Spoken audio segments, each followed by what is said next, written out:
Welcome to Resilient Minds 365, where we discuss the resilient stories of entrepreneurs, professionals, and students with mental illnesses to encourage you to strive, thrive, and live in abundance. I'm your host, Cleoni Crawford. So today, guys, I have a wonderful guest that I'm really excited to introduce to you. His name is Doug Sands. He's a certified hypnotist who specializes in stress and anxiety relief. He runs Anywhere Hypnosis, an online hypnosis practice that works with clients all over the world. Doug is also the host of the Making Meaning podcast, a show that interviews adventurous people who have built their ideal lives to learn what struggles they face along the way. So, with that said, I now introduce you all to our new guest, Doug Sands. Thank you so much for having me. Thank you very much, Doug. So, let's talk more about your profession as a hypnotist. Tell us more about that. When did you get started, and what does that entail? I started my journey toward hypnotist very young. It definitely wasn't an end goal that I had in mind. And like no one that really starts life, I think, really wanted to be a hypnotist. We've got this very confused idea of what hypnosis is. But I started life wanting to be a writer and working with language and learning the patterns behind language and how language makes us feel, I think really set me up for success with hypnosis. But I was struggling with mental health very early on in my life. I developed depression in my senior year of high school, and in college, I was searching for meaning, for a purpose in my life, and I wasn't finding it there. And so I left college and I started bouncing around the U.S. Started doing some seasonal work in adventurous places like Maine and New Hampshire, and it wasn't until I almost froze to death on a hike in New Hampshire Wow. that I realized I couldn't keep living the way I was, repeating these cycles of mental health and mental illness. And it was then that I started searching for things that I could do with my own mental health. And that's where I discovered meditation. And I discovered Buddhism, and I started learning about the spirituality and the science behind meditation and Buddhism and those practices. And that eventually led me to hypnosis. What a lot of people don't realize is that hypnosis and meditation have very strong links, both with the brainwave patterns, like the science behind it, as well as the actual feeling of it. A lot of longtime meditators who experience hypnosis say that it felt like a very deep guided meditation. And Mm-hmm. that's essentially what it is. You are working the same mental muscles. And so when I'm working with someone who comes to me for mental health with hypnosis, it really helps to have that background in meditation, but it's definitely not required because all you need for hypnosis to make that change is the willingness to make that change and the ability to focus, because that is really the core of it. You're just focusing on something to the exclusion of all else, and you're opening up your mind to make those deep unconscious changes. Amazing, amazing. Okay, so with that said, we are going to just kind of dive right into the mental health story. With that said, so my friend, what is your mental health diagnosis and when were you diagnosed? I was diagnosed with clinical depression in my senior year of high school. I was 16 or 17 at the time. Mhm. And um, my mental health story probably began a little earlier with that. My mother actually had depression and she took her own life when I was very young. And we didn't have the words to talk about that. I grew up in a very rural part of Wisconsin, and mental health was something that if we just ignored it, then it would probably go away. Right. And it definitely was not. And when I had that struggle with my own mental health, when I started showing these signs and signals, I had no words to describe what I was feeling. And I didn't even think about it that way. It wasn't until someone that I trusted actually came to me and said, Doug, I don't think you're all right, this isn't like just sadness or something that you're struggling through this week. You've been feeling this way for a long time, and I think you should probably get some help. And when I told my family about this, I thought that having such a history of it with my own mother, Yeah. that they would have been very supportive of it. But it was a major struggle between me and them as my caretakers to get me the help I needed. And that was a very, very pivotal moment because I was not in that place where I had the energy and the strength to fight for myself, Mhm. but I had just enough to fight for what I knew I needed. And so we went to our family doctor, our clinician, and they put me on a very low dose of some medicine. I forget which one. And I started seeing psychologists and psychiatrists for therapy and medication. And things started to turn around. And my senior year of high school, I was still figuring out mental health, and then I went off to college, and I wasn't seeing my therapist, but we had kind of resolved most of the issues. I at least got a handle on them, I should say, and I was still on medication. And then when I was bouncing around the U.S. on these seasonal jobs, I think part of me really wanted to be okay and really wanted to set medication aside. So Mhm. that's what I did. I went off my medication, and I definitely don't recommend that for people because I needed something to support me as opposed to medication or in place of it. But I didn't have it yet. I kind of like jumped into the fire and with both feet. And Mhm. looking back, if I had the opportunity to do it again, I think I would have stayed on medication much longer until I had those resources. Okay, interesting. So it's really good that you mentioned that you had a friend Mhm. that actually was able to kind of help you to identify that something was wrong. I'm really glad that you had that friend because sometimes when you have a mental illness, it's really hard to see yourself and Mhm. to see when things are actually changing. And yeah, that's kind of phenomenal that you had that friend to point out to you that something wasn't going well. So, with that said, I'd like to talk about your mental health story of resilience. How did you bounce forward? I know you, and then, oh, before you get to that, I know you mentioned that you stopped taking medication at one point. Mhm. What was the reason for you stopping taking the medication? Was there something, were you doing better? Or, yeah, what was your reasoning Yeah. for that? I was doing partially better. Let's say it that way. I think my depression and my anxiety were partially environmentally based because once I got out of Wisconsin and I started doing these adventurous things like climbing mountains and rock climbing and all these things, I felt partially better. Like I wasn't fixed, but I started to wonder if there were other things that I could do that I didn't need to take medication. For Right. me, it was still that stigma of medication as being this crutch or this thing that proved I was broken, which now I understand it's completely not that at all. And I wanted to be okay. And my mind in that twisted state thought that as long as I was on these medications, I was not okay. And so it was kind of that pull yourself up by the bootstraps mentality, Hmm. saying that if I can put this aside, then I will be fine. And putting those aside wasn't really the best idea because I didn't have those support systems. But eventually I did find those in meditation and hypnosis. Cool. So let's talk about meditation and the hypnosis. Mhm, I think you mentioned that they're quite closely related. mhm. Maybe you can talk to me about your discovery towards hypnosis and your discovery towards meditation, Yeah, how that came apart of your journey. absolutely. I Hmm. found meditation trying to calm my anxiety, and it definitely does that.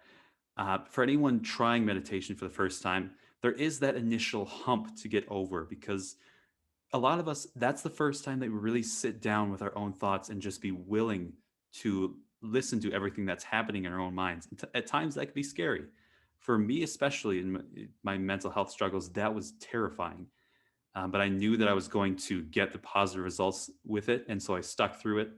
And over time, I became much more adept at sitting with my thoughts without anxiety. And that really taught me how to sit with those thoughts when I wasn't in meditation.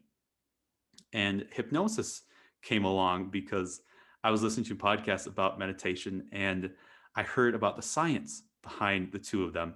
And just a brief rundown looking at the brain waves. When we're in solo meditation, our brains are running at higher frequency than they normally are. Mhm. And when we are in a guided meditation, they're actually dropping down the scale, going closer to sleep. And hypnosis is the same way. Same way. We drop down the scale, our brain waves actually slow down, and we enter that creative state. And so that's what I mean when I say hypnosis is kind of like a very deep guided meditation. We're Mhm. using proven language patterns to help get people to that deep state where they can make those changes very easily at an unconscious level. Cool, cool. So, what did you have to do when you were at your lowest points? If you can list all the different resources that you had that were helpful to you when you were at your lowest points to help you to overcome your mental health challenges, what were they? At my lowest point, I hadn't discovered meditation hypnosis yet, but I think one of the key things was a call list. I had a group of friends that I had contacted beforehand when I was, feeling all right in between these really dark moments. I contacted them and asked them, "Can I call you, if I'm having a really rough moment or a really rough couple of days?" Mhm. And almost unanimously, people were like, "Of course." And so I started gathering this list because when I was in my really dark moments, I didn't want to call anyone. I didn't think anyone wanted to listen to me. And so my brain literally blocked out any mention of people who had thought of or who had mentioned they'd want to help me in those moments. By putting it physically on a list and saying, these are people who have agreed to help me in those moments, it Yes. kind of obligated me to reach out to them. And it gave me hope knowing that there was always someone there on the other end of the line. Because I would call down that list, and sometimes people would be busy, they couldn't pick up the phone, or sometimes I would get someone and they could only talk for 5 minutes, but I could continue down that list and find another friend who was willing to talk with me about that.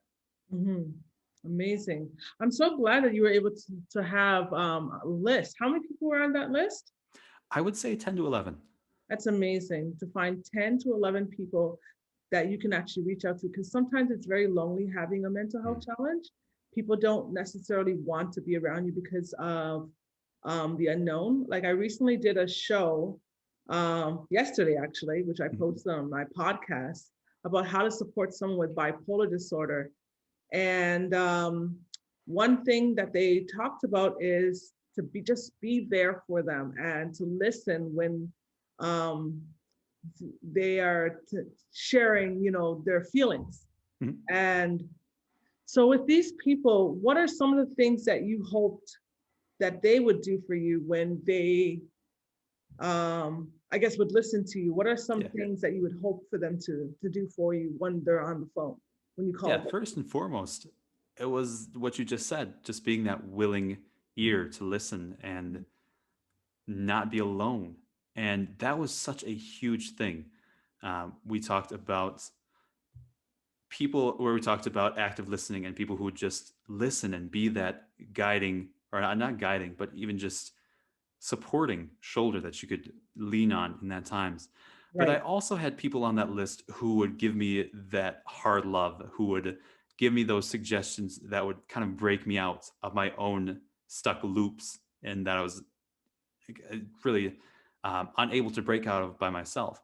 Mhm. And they would give me those hard love suggestions like, you need to get out of the house today, or you need to get cleaned up and go to that event that you promised people we were going to.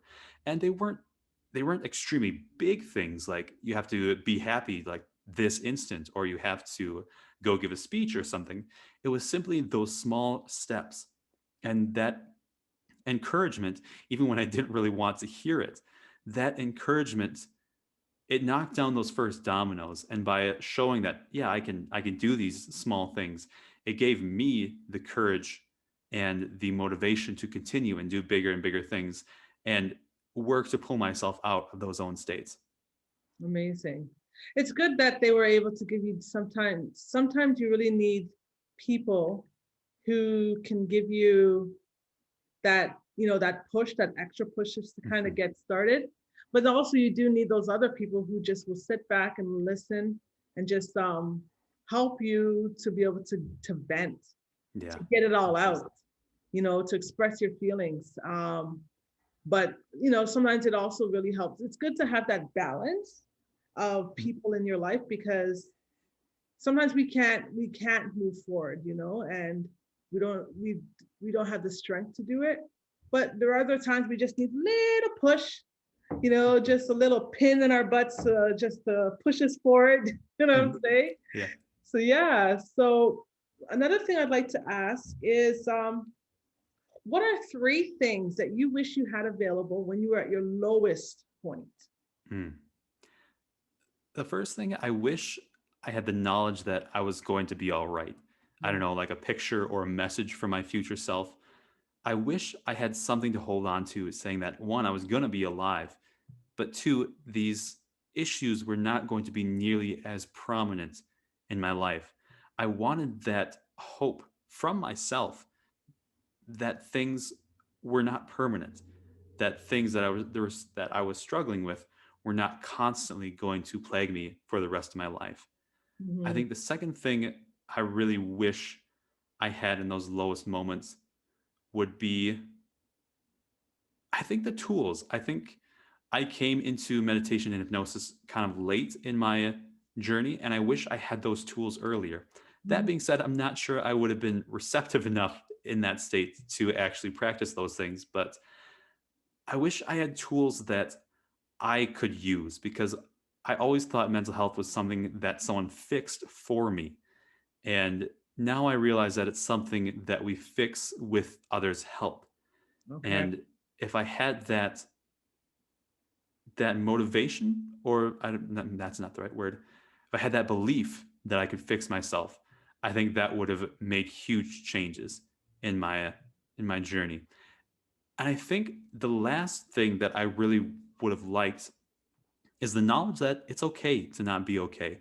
Yes. That knowledge that it's all right to not feel all right right now, because in the future things are going to change, things are going to progress, and I would love to have told myself that these things that your mind are doing, they're working supposedly for your benefit. It's not your mind working against you. It's using tools that have probably worked in the past but are no longer applicable. Like, they're no longer helping you. The tools that it's using are worse than the problem that it was trying to use it against. And that knowledge that it's okay to not be okay and that your brain is not working against you, that's what I give to myself. Amazing. So I really agree with that point that it's okay to not be okay, because sometimes we think that we just have to be happy all the Mhm. time and just have to have the best mood. We have to be positive. But the reality is mental health is a continuum. It goes up and down, it has its waves. And sometimes we're going to be low, sometimes we'll be high, sometimes we'll be just mediocre, and neutral, but it's all okay. It's all okay. And I'm glad that that's one of your points. I think it's a really great point that our listeners could actually appreciate, because sometimes people just they beat up on themselves. Yeah. You know what I mean? And we don't need that. Yeah.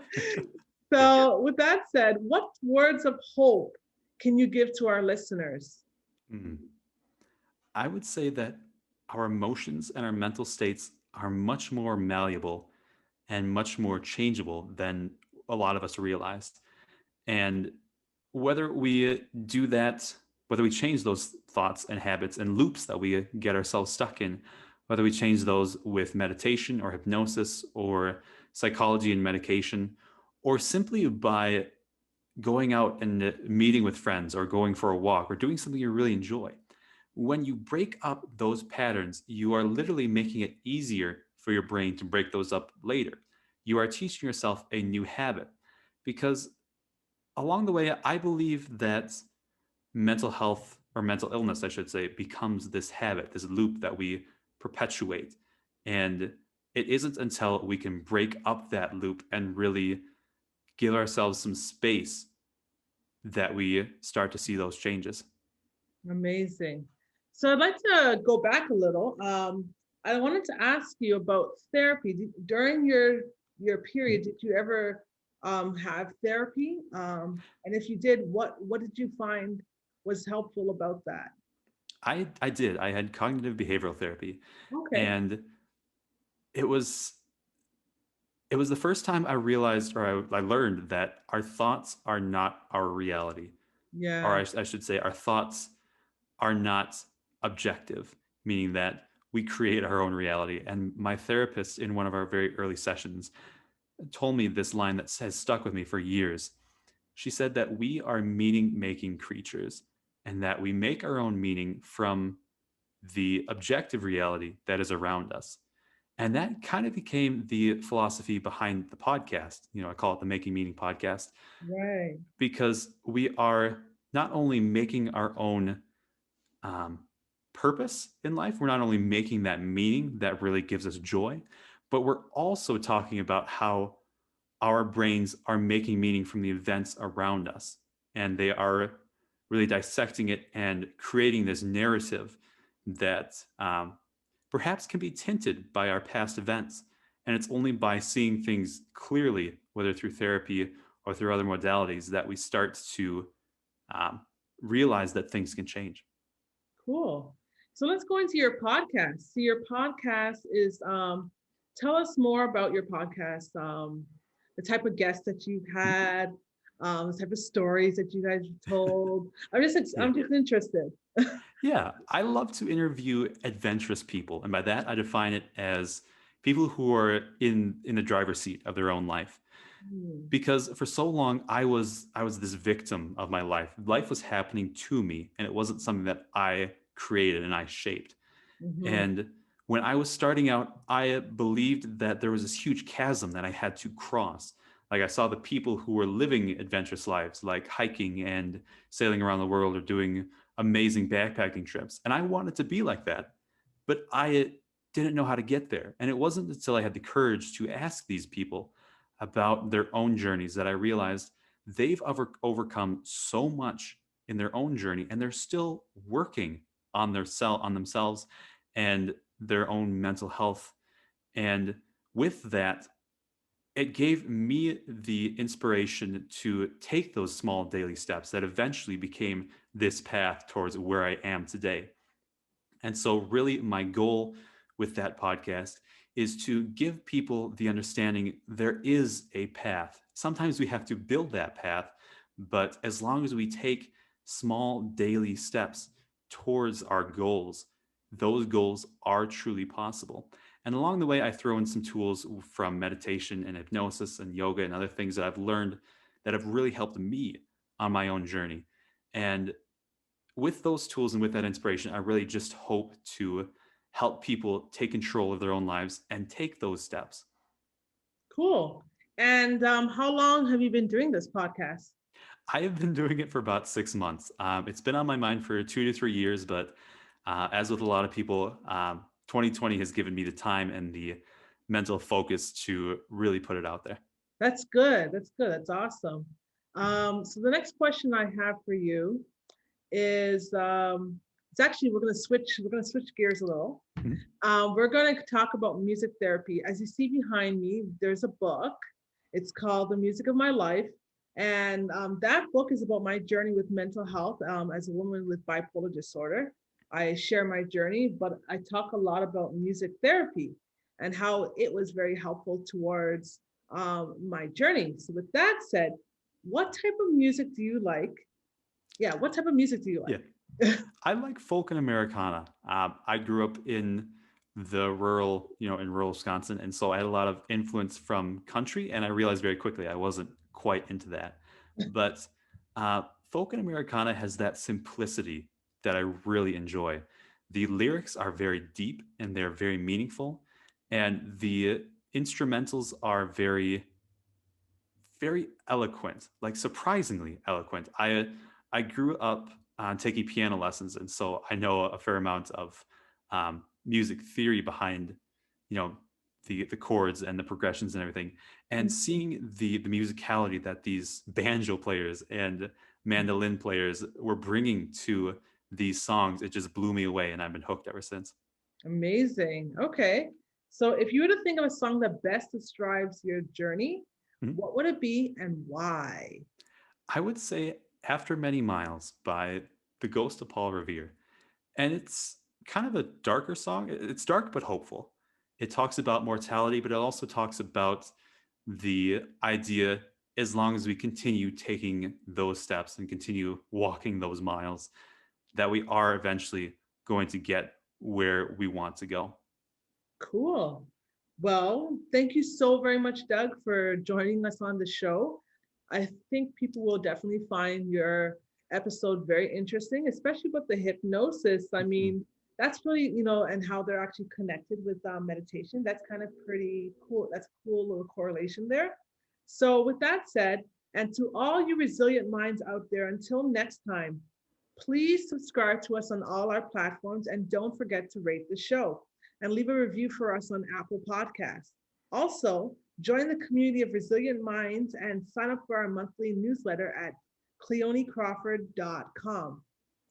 Be sure to grab a copy of my book, The Music of My Life, on all Amazon marketplaces to get to know me better. If you can think of one person that will receive value from today's show or connect with Doug's testimonial, please share it with them.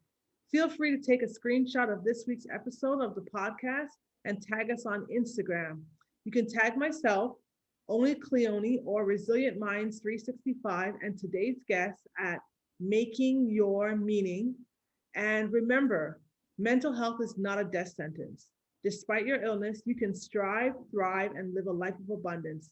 Until next time, I'm Cleoni Crawford, and I'm signing off.